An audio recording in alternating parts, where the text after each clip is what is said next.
Welcome back to this short two-part module looking at how to run a leaders meeting. Last time we looked at two subtopics, how to prepare for a meeting and how to run a meeting. In today's session we'll cover two more related topics, how to make a valuable contribution to a meeting and how to get the most out of the meetings that we chair. Again, let me acknowledge that most of the content for this session is adapted from the book Just About Everything a Manager Needs to Know by Neil Flanagan and Jarvis Finger. Let's begin. Our third subtopic in this module is how to make a valuable contribution to a meeting. Not all of you listening to this presentation are the chairperson or leader. So what can we do to still make our contribution meaningful and helpful? As a member of a committee or a working party, or as a participant in a one-off meeting, you will have an excellent opportunity to influence decision making and to make your perspective, experience and expertise available to the ministry. Whether solving problems or pooling ideas, a meeting in which you are involved can be productive for you and the organisation depending on how you act and what real contribution you are making. But how? Number one, understand why you have been asked to participate. Ask yourself the following questions. Have I been brought in simply to fill a gap? Am I representing a particular demographic or a specialist group? Have I been brought in to provide expertise or competence in a particular area? Am I here as the ministry's bright young person with ideas? Am I here as the voice of experience, the steadying influence? When you can answer such questions, you can channel your efforts appropriately. Number two, get to know the other participants. Get to know their likes and dislikes, strong and weak points, the way they operate and how they react to new ideas and proposals. Now, why is this important? Because knowing them better will help you to communicate, listen and interact in the interpersonal dynamics of a team meeting. Number three, arrive prepared. Prepare yourself by studying the agenda and all the reading and proposals in advance. Focus on your items for your particular attention and anticipate any needs the group will have for data you can bring. Give thoughtful attention and reflection on key decisions that have to be made. Plan your involvement by preparing recommendations or suggestions. The amount of preparation you do will determine how others view you as a passenger or a valued participant. Plan in advance to make at least one specific contribution. Number four, arrive early and use the time wisely. Use any waiting time profitably, perhaps reviewing the reading or thinking about specific agenda items. Sit somewhere where you'll be able to participate and not hide. Number five, talk up. Get involved. Don't hesitate to get into the act from the start. A well-chosen question or comment can often help break the ice. Enter into discussions and speak freely. Make your points clearly, succinctly and positively. Remain silent when you have nothing useful to say. Listen, observe and save your arguments until you can make a really telling point. Build on the ideas of others. Pose what if questions. Seek clarification of relevant issues. Be supportive with constructive comments and be open-minded, willing to compromise and respectful of others' contributions. Number six, be an active listener. Practice the skill of listening in meetings because it will lead to understanding and good questions. Often, too many people try to talk all at once and as a result, there are too many interruptions. At other times, people are too busy thinking of what to say and fail to hear what others are saying. Failing to listen can cause meetings to fail. Number seven, be willing to learn. Go into meetings with the attitude of being prepared to learn. Effective participation in meetings doesn't always mean getting your own way.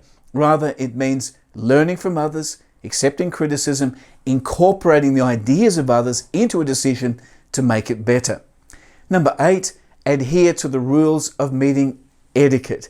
Consider the following rules. Avoid interrupting. Refrain from distracting behaviour such as checking or answering texts. Avoid side comments to your neighbour. Always be pleasant, courteous and tactful. Number 9, be prayerful. Come to every meeting after prayerful preparation. Now to our 4th and final subtopic, how to get the most out of meetings we chair. Good meetings have leadership. Bad meetings do not. The success of a meeting will depend largely on our ability as chairperson or leader to get things done efficiently and to reach group decisions in minimum time. And here are some ideas for how to do so. Number 1, create a member-centered meeting. As chairperson, our primary job is to release the expertise of the group. This means we should refrain from voicing our opinions until everyone has had a chance to be heard. Good ideas are lost when meeting members are reluctant to contradict or disagree with a leader who has already stated a position. Be persuasive, but not dominant or overly partisan. Be seen to have a balanced approach. Number 2, encourage participation by all. Make sure everyone has an equal chance to express a view. Allow no single member to monopolise and avoid calling on the same speakers even though they may be the most experienced, knowledgeable or eloquent. Encourage different points of view. Tactfully draw out the reticent members by asking them for their opinions or comments. Number 3, stimulate discussion and ideas. A good meeting should be an exchange of ideas and information, and it is the chairperson's role to foster this exchange through probing and the use of open-ended questions. Number 4, ban comments that crush or suppress discussion. As chairperson, you set the tone and culture of the group meetings. This includes the type of language used. Monitor or disallow put downs such as, "That won't work," "You're joking," "You'll learn next time." Especially watch out for any response that treats another team member's comments as uninformed, naive, or inferior. Instead, encourage supportive comments like, "Let's follow that notion through a little." Would anyone care to build or refine on that suggestion? I'd like to expand that idea by looking at it from another angle. Number 5, keep the meeting on course. Many meetings lose themselves through being sidetracked or by getting bogged down on some issue.